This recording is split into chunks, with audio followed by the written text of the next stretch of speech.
Hey guys, welcome back to another episode of The Coleman Show. I told you guys last week that I'm going to deliver on an episode, and I did. And I know I was probably going to upload later in the week, but there was a message in the church service today that really resonated with me, and I kind of felt called to come and share it with you guys. And the pastor, he was talking about connecting the dots, and he was talking about puzzles and Jesus. I'll get further into it as we go. But he said, sometimes God will do your life like this. Let me get a piece of paper, that way you guys can see and visualize. He said, sometimes God will go like this. He'll put a dot here, put a dot here, put a dot here, he'll put a dot here. And then you'll look at it and you'll be like, man, what the heck is that? And then you'll start to judge the shape. You'll start to judge, why is this there? Why is that like this makes no sense? Why are these dots just being placed? And then you start to contemplate, you start to get anxiety, you start to see the dots God's put in other people's life. You start to see their shape form. And then you get obsessed looking at other people's shapes, looking at how their lives are turning out, how their dots are connecting. And you can't get caught up in how other people's dots are connecting. You have to stay focused and be like, you just can't be so obsessed with trying to understand the logic of the Lord and the logic of the world sometimes. I'm keep going. And he said sometimes God just dot. He said, as a human being, you don't understand it. But it's something so simple about a children's book, and it's just connecting the dots. He said, over time, when you trust in God and you trust in the Lord, slowly the dots will start connecting. Boom, boom, boom, boom, boom, boom, boom, boom. And when you allow the dots to connect, you allow yourself to see a bigger picture. But to allow this, you have to surrender. You have to surrender. You can't get caught up looking at other people's dots. And sometimes the Lord is going to keep making dots. And you can't get caught up. You can't, because sometimes other people may have less dots because their story is not as important or doesn't have as much fulfillment as your story. Maybe your story has more dots because the picture is more beautiful and more gorgeous than anything else.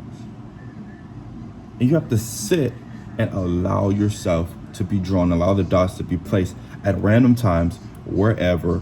And you just have, it's hard because as a human being, you want to know, hey, how is this? What is this? All these X's and O's, you want to know. But through that surrender, you say, I can't desire this, Lord. I trust in you, and put it within my heart. This is how you grow, just in your faith as a follower. And he said, sometimes, your picture becomes bigger and more gorgeous than others. And I start to think to myself, like, how many times do I judge my own dots, or I try to predict where a dot is going to land, or I try to place a dot in a different place. He talked about a puzzle as well.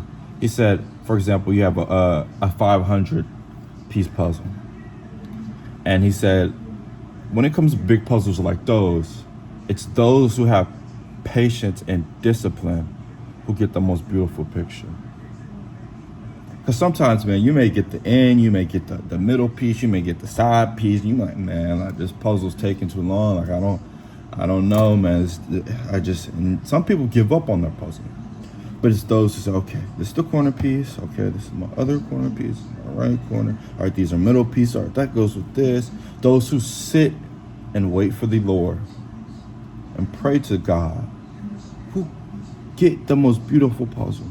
They'll connect the dots. Okay. And the anxiety and the stress will be gone. Let me not say it won't be gone, but it'll start to chuckle. chocolate, chip, chip, chip, chip, chip, as you start to see your picture. But what makes it hard is that initial start.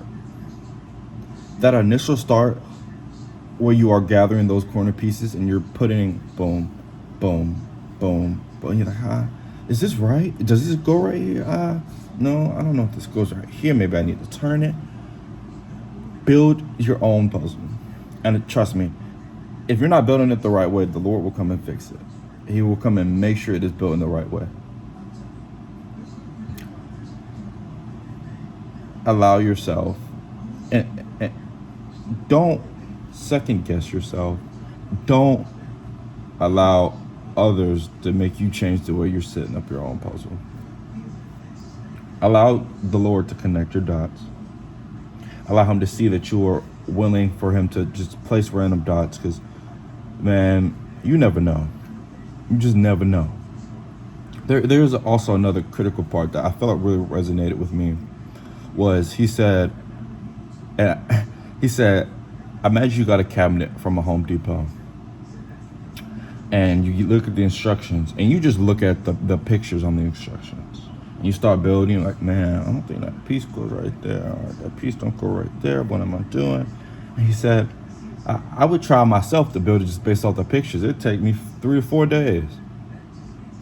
But he said, but yet, when I took my time and I opened the instructions and I looked at the little words under and I read the directions put under these pictures, it only took me 2 hours. How many times in your life do you just try to look at something and take control and get it done, and it ends up taking longer than expected? Or how many times in your life you say, hey, I can't. Or, hey, man, no, I know what's best. Oh, hey, man, no, this is my life.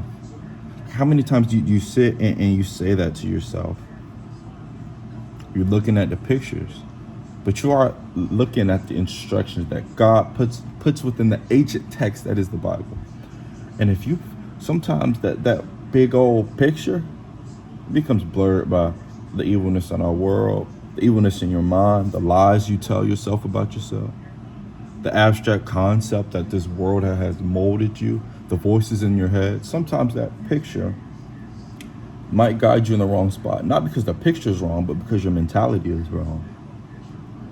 Sometimes those instructions right under the word is to give a definite definition, to guide your reason, to guide your faith, to guide your mind. And you have to be susceptible and have discipline as a follower of faith to read these instructions. It may take more time, but at the end of the day, you will be saved in those 2 to 3 hours rather than trying to go upon your own notion in 3 days. Think about that. If you don't take the time to read the instructions of the Lord, then you will suffer more in the long run. Rather than submitting now, admitting yourself to his instructions, and your salvation is here. Once again, thank you guys for another amazing episode. It was just in my soul, man. I wanted to come in here and talk to you guys. Plus, I promise you guys another episode. If you guys really love this content, please leave a comment below. I just love hearing feedback from you guys. It truly helps, warms my heart, and just gives me motivation, keeps coming on here. Please also leave a like down below. I want to reach 500 subscribers by the end of this month. That would be an amazing, amazing goal. Just so we can keep spreading the light, the Lord, and his praise and his name. Once again, I thank you guys. I thank all of you guys. And to continue, as I said, to subscribe. And let's keep this show on going. Deuces.